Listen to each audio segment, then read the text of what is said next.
Hey everybody, finally, after so many delays, I finally get to talk about Mission Impossible Dead Reckoning, Part 1.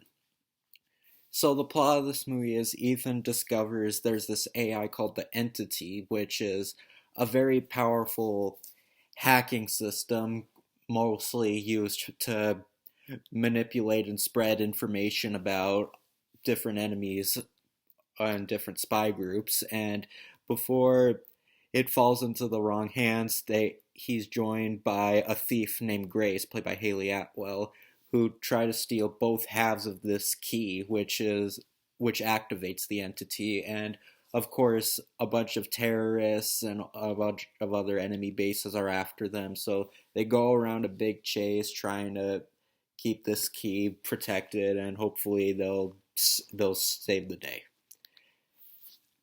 Yeah, after all the delays, this movie was worth it. I really had a fun time. I saw this last night for my birthday because it was my birthday yesterday, and I had a blast. Like, it's exactly what you'd expect a Mission Impossible movie to be. It's very fast paced. It's full of action. A lot of really neat ideas and scenarios that they have. It's just what a good spy movie is. Is it the best in the series? No, I still wouldn't say so, but I still think it was a really fun time. Tom Cruise, of course, he's a great lead as always, because Tom Cruise is one of those actors where I always like seeing him and stuff. I don't know if that's just me, but like, you ever have those certain actors where, like, even in bad movies, you still like to see them because at least they try? Tom Cruise is one of those actors for me. Like, I still like him in a lot of stuff, and he's still great here. It's amazing that even at his age, he's still able to do all those stunts. And like, he does a lot of insane stunts in this movie. I'm not gonna say a thing, but yeah, they do go all throughout, and you do see a bit of Rome, which funny because I mentioned I went to Rome back in May, so it was kind of cool seeing a bit of it. I don't know with this and Fast X, I don't know what is it with Rome being in movies nowadays, but whatever, I'll take it. Haley Atwell, who I'm sure we all love. I mean, she is a very good looking woman, and she was pretty likable. She is kind of like an anti, or she's like a manipulative thief, like she's kind of a pockpicketer, but she made for a likable sidekick. Like, of course, it's kind of like a buddy cop film. Like, obviously, Ethan and her don't really get along, but they'll work out in the end. But their chemistry is still good because they're both really talented, and they really are always fun to see, and they both have really likable personalities. So it's always uh, fun to see them together. Palm Clementif, whatever her name is. She's in the movie. Wasn't in it that much. Ving Rhames is back as always, and he's always great. It's uh, Rebecca Ferguson, who's also really good. She was in the previous two movies, and yeah, I'm really liking her as an actress too. Like, she's been in a good amount of stuff lately, and I like a lot of the stuff she's done. And it's very fast paced. Despite the pretty long run time, it's still very fun. Like, it's full of action. It never gets boring, really. It's still engaging enough for you to keep you in your seat, and it's like what you expect from a Mission Impossible movie. But it doesn't really have, like, while it's not the most complex plot, it's not really a stupid plot either. It's just, a good spy movie with some good stunt work, likable characters. It's pretty much everything you'd expect.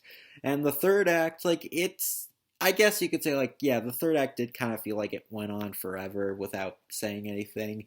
Yeah, it did kind of drag on a little too much, but at the same time, I was having fun and it was still engaging, so at least it not being boring did kind of help. So I yeah, the movie was really fun all around. I think it's one of my favorite movies of the year currently. I don't know if it'll remain in my top 10, but so far it's up there. I did really like it, and it was definitely worth a view on the big screen. If you like all the other movies, this is easily a great watch on the big screen. Like, and it sounds amazing. Like, it was just a great experience all around. So yeah, Mission Impossible Terror King, it's a must watch. It's a really good summer movie. It's pretty much everything you'd expect, and I really had a blast with it.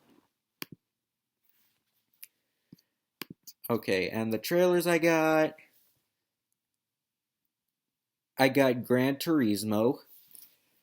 Looks pretty good. I've never played the games, but I mean, it could be good. Might be a little fun. So, I mean, I'm kind of looks like a Fast and Furious movie, but I know like obviously this is based on a game, so it's not a ripoff. But I mean, I'm not really a racing person, but I don't know. Maybe this could be fun. You know, it's an action movie, so I'm sure it'll be at least entertaining. I got Oppenheimer. This is out this weekend, actually. I can't wait to see this. I bet this is going to be really good. I got Expendables 4 or Expendables. I haven't seen the other three. I hear they really get worse, so I don't know if the first one's the only one worth watching, but I don't know. We'll see. Maybe I'll watch them all. I don't know, but I got A Haunting in Venice. It might be okay. It actually looked kind of entertaining. Looked like a kind of a good horror film. It didn't look anything especially unique, but it might be okay. And I got Craven the Hunter.